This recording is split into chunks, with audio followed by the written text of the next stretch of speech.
Hi, everyone. Thank you so much for coming out and listening to these amazing stories. So originally, all of these stories were prompted by a question that I'm inviting you to reflect on yourself. The question being, why do you do what you do? So it dawned on me that everyone has their own personal standards.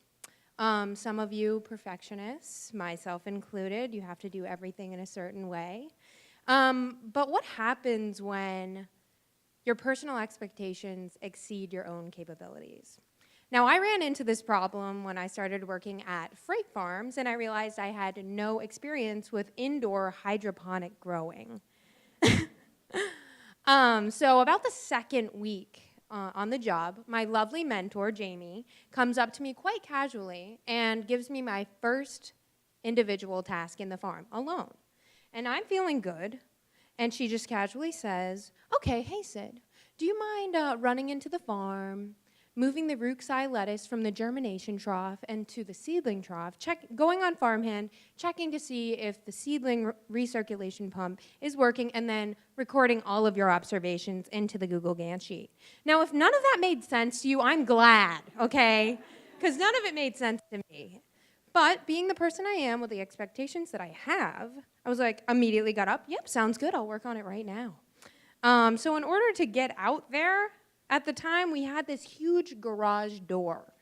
And so I heave this door open. I'm on a mission. Everyone can see me in the office. So I run out there, and I get to the farm, and I realize I don't have the key. So I don't have the key is in my head. I run back inside. I heave this door open. Everyone can see me return. I grab the key, and I run back out in the same manner. I get into the farm, and I'm already starting to freak out. I don't know these words. I don't know what I'm doing. I'm looking for this CfSI lettuce. What is CfSI lettuce? If Jamie was here, she would know. She looked at a leaf. She's like, yep, okay, that's Swiss chard. And I'm like, all right. So I'm looking for it. There's no labels at this point. And so I take my best guess. I move what I think is CfSI lettuce from what I think is the germination trough to the seedling trough. And then I'm feeling like, okay. I'm like, all right, I did it. And then I go to log into this farmhand application, which is very foreign to me at the time. And I'm going to input certain information that I just did in there. But I can't get into the computer because I don't have the Wi-Fi password. At this point, I'm starting to feel like a complete failure. And then I had to muster up the courage in there alone. I should go ask for help. I don't want to ask for help.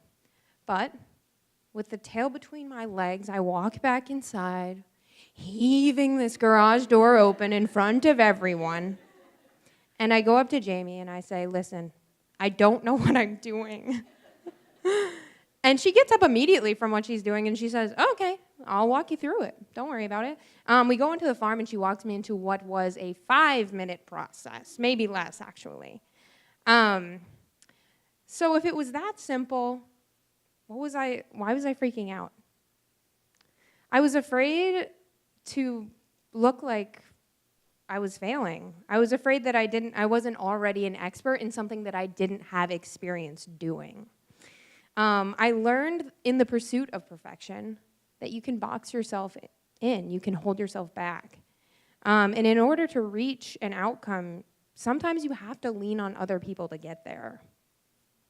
So if you're one of those people that hold yourself to high expectations, just know that I found that people want you to succeed. And if you are a perfectionist, just know that roughly perfect tends to be good enough. Thank you.